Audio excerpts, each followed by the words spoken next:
Je vous l'ai dit au sommaire de cette édition d'information, il y a exactement un an que Raymond Ndongsima préside aux destinées du gouvernement de la République.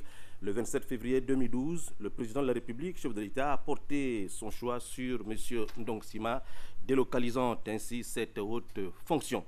Sitôt nommé, le Premier ministre de combat s'est mis au travail, débutant ainsi un mandat qui vient de boucler ses premiers 365 jours. La photo de famille au perron du palais de la présidente de la République, c'est un autre tournant de l'histoire du Gabon qui vient d'être abordé par le tout premier gouvernement Ndongsima au terme de son premier conseil autour du président de la République. Une poignée de main et quelques paroles à chacun d'eux, le chef de l'État peut leur dire solennellement « bienvenue ». Mais c'est surtout pour leur rappeler sa vision pour notre pays, la vision dans laquelle il a engagé le Gabon depuis 2009. Les fondements de cette philosophie sont contenus dans un programme d'action dénommé « L'avenir en confiance », véritable bréviaire du processus de la marche du Gabon vers le développement. Ali Bongo Ondimba est bien convaincu les Gabonais de conduire le pays vers l'émergence à l'horizon 2025. Le gouvernement Ndongsima Raymond est structuré de façon à dynamiser techniquement son action pour avancer. Comme l'avait annoncé Monsieur le Président de la République, Son Excellence Monsieur Ali Bongo Ondimba, il s'agit d'un gouvernement de mission qui s'inscrit dans la vision du Gabon émergent. Chaque pôle ministériel est en charge un volet précis du plan stratégique du Gabon émergent. Le caractère innovant de cette structure gouvernementale repose sur un changement de paradigme en termes d'objectifs et par la déclinaison de certaines caractéristiques. Le Gabon dispose de richesses naturelles considérables et de ressources humaines capables d'action. Le président de la République le rappelle sans cesse pour traduire aux nouveaux membres du gouvernement ses convictions pour le Gabon émergent qui amène chacun à travailler d'arrache-pied à son niveau de responsabilité.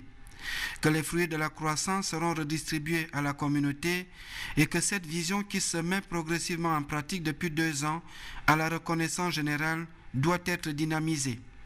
Il reste donc que toutes les forces du Gabon doivent être mises à contribution à la tâche. Avis au gouvernement. Voilà, je voulais annoncer sur ce plateau le Premier ministre, chef du gouvernement, M. Raymond Ndongsima. Monsieur le Premier ministre, bonsoir. Bonsoir. Et voilà donc, vous venez de passer un an à la primature. Alors, quel regard rétrospectif posez-vous sur l'action menée durant cette première année? Bien, je crois que le gouvernement a beaucoup travaillé pendant les 12 derniers mois. Une partie du travail s'est faite de façon discrète, n'est pas forcément visible quand on est à Libreville. Mais si l'on quitte Libreville et qu'on se rend à l'intérieur du pays, que ce soit dans le Haut-Ogooué, dans l'Angounié, dans la Nyanga, partout vous avez des chantiers qui ont continué à se déployer. Et je pense que beaucoup de choses ont été faites dans les 12 derniers mois. Je crois que le même effort a été poursuivi dans l'administration. Naturellement, chacun considère comme une opération normale la régularisation des situations administratives des fonctionnaires. Mais je peux vous assurer que le fait de régulariser 48 000 situations administratives était loin d'être une situation normale et facile à réaliser. Justement, Monsieur le Premier ministre, s'agissant de ces grands chantiers dont vous commencez à parler, pouvez-vous brièvement nous en faire l'économie voilà, l'économie de cette réforme de l'État que vous dirigez depuis déjà un an, les grands travaux d'infrastructure, la politique sociale du gouvernement que vous conduisez depuis un an? Il y a plusieurs volets dans le travail qui est fait par le gouvernement depuis 2009, mais que j'ai continué à partir de 2012. Si vous prenez au niveau de l'administration, je pense que lors du dernier conseil des ministres, chacun a pu apprécier, enfin entendre les annonces qui ont été faites et qui portaient sur les 16 décrets organiques portant la restructuration de l'ensemble des ministères. Derrière ces différents décrets organiques portant sur les 16 grands ministères qui ont été retenus maintenant, il y a près de 180 décrets qui sont désormais au Conseil d'État portant structuration des différentes directions générales qui figurent dans l'ensemble de ces différents départements. Vous voyez qu'il y a une partie du travail qui porte sur l'architecture générale du fonctionnement de l'État. Mais il y a eu, comme je l'ai annoncé, la régularisation, le rattrapage des situations administratives des agents et la prise en compte en salaire de ces fonctionnaires. Et comme je l'ai indiqué, les efforts portent aujourd'hui sur la régularisation financière, c'est-à-dire le paiement des rappels qui ont été constitués du fait des retards que nous avons observés pendant les nombreuses années au cours desquelles beaucoup d'agents ont vu leur situation bloquée. Mais ça c'est au niveau de l'administration. Si vous allez sur le terrain, sur le plan sectoriel, des travaux ont continué à se faire.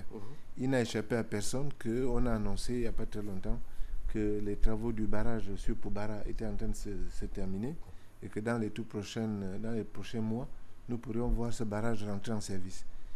De la même façon, on a vu que les travaux de la centrale centrale au gaz qui se trouve à Lenakiri, à la périphérie de Libreville, est désormais terminé et va bientôt être mis en service. Donc, le pont de Mayumba?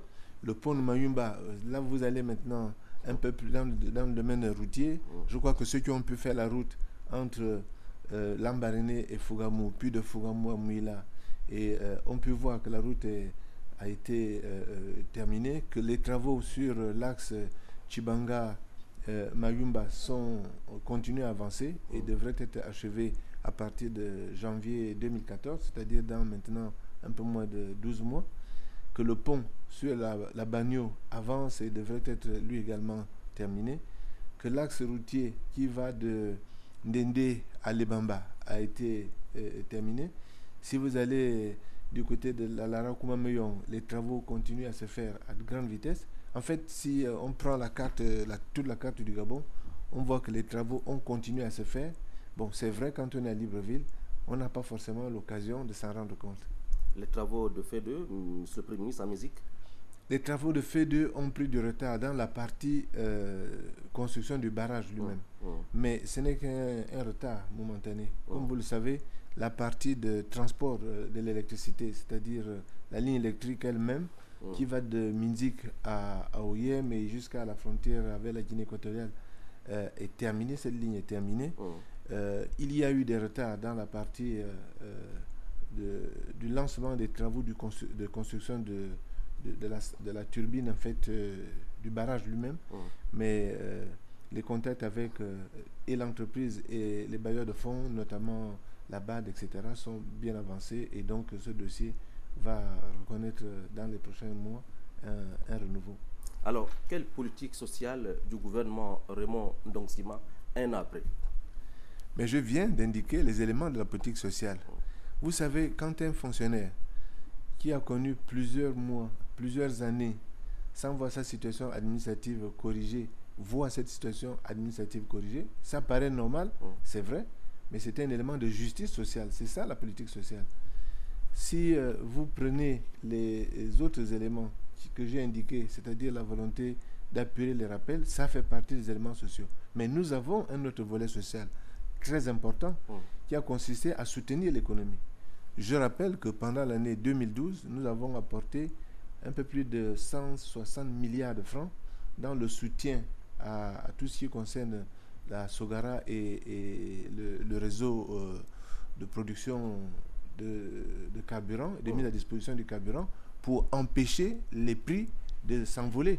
De la même façon que nous avons pris un certain nombre de mesures lorsque il est apparu que les prix sur les prix des produits alimentaires augmentaient de façon dangereuse.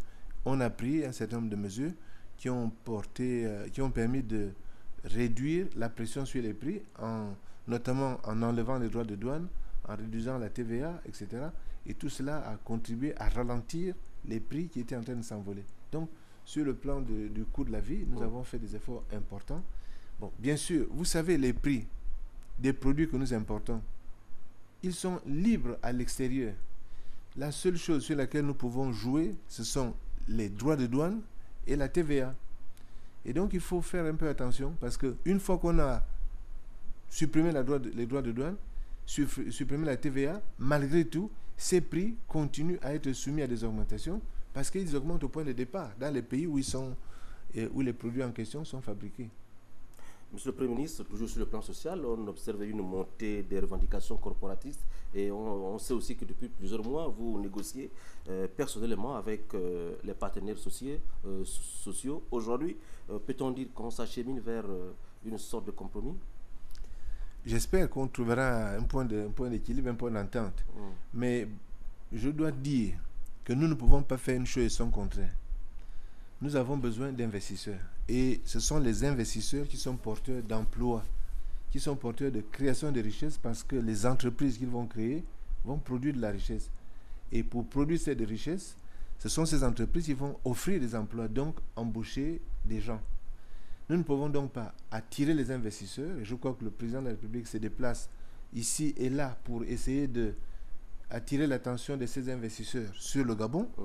Et donc, quand on attire les gens, on doit veiller à ce que le climat reste apaisé, de sorte que ces gens ne soient pas effrayés et qu'ils aient réellement envie de venir dans votre pays et d'investir.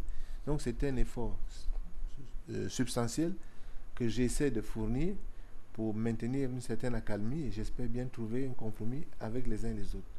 Monsieur le Premier ministre, cette cohésion est-elle aujourd'hui une réalité au sein de votre équipe? C'est une question qui m'étonne parce que c'est vrai, j'ai entendu et j'ai même lu beaucoup de choses sur la cohésion gouvernementale, etc. Vous savez, j'ai mon franc-parler. Lors des vœux au président de la République, j'ai rappelé qu'un gouvernement, c'était comme un orchestre. Et que, quelle que soit la virtuosité de chacun des musiciens, ils jouaient la même partition. Mais dans un orchestre, on ne peut pas éviter que de temps en temps, quelqu'un fasse une fausse note, qu'il maîtrise mal son instrument. Ça peut arriver. Ce n'est pas pour autant que l'orchestre n'est plus cohérent. Monsieur le Premier ministre, avant de vous laisser partir, les communicateurs gabonais se plaignent souvent du fait qu'ils n'accèdent pas facilement au bureau de vos ministres. Ce n'est pas facile d'accéder. Il y a encore à ce niveau la rétention de l'information. Est-ce que pour le mois à venir, Monsieur le Premier ministre, cette question peut-elle être résolue? Nous allons faire un effort, les uns et les autres, mais c'est un effort qui doit être mutuel. Je ne suis pas partisan d'une communication à tout va. Je pense qu'il faut parler pour dire quelque chose, quand on a quelque chose à dire. Je crois aussi qu'il ne faut pas se taire, parce que l'information que nous avons est une information publique. Elle appartient à tout le monde, elle appartient à tout le pays. Mais trop d'informations tue. Il faut donc que l'on puisse parler pour dire quelque chose d'utile. Nous avons peut-être pris un mauvais pli l'année dernière. Nous allons nous organiser mieux. Et je suis d'avis que nous ayons peut-être une émission mensuelle. C'est à vous d'organiser quelque chose, un club de la presse, quelque chose qui permette au ministre, au Premier ministre que je suis, mais également au ministre, de venir et de répondre aux questions que vous posez. Encore faut-il que vous organisiez le cadre qui convient et que, naturellement, vous préveniez les gens suffisamment à l'avance parce que parfois, il arrive qu'on demande à un ministre de recevoir quelqu'un alors qu'il avait déjà notre calendrier. Je crois que ça ne pose pas de problème si le ministre est prévenu quelque temps à l'avance.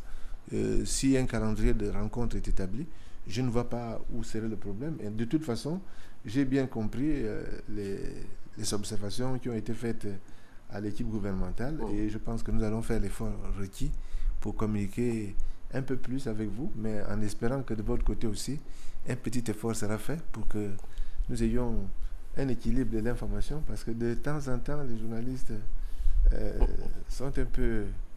Bon. Monsieur le Premier ministre, à vos heures perdues, vous continuez à pratiquer?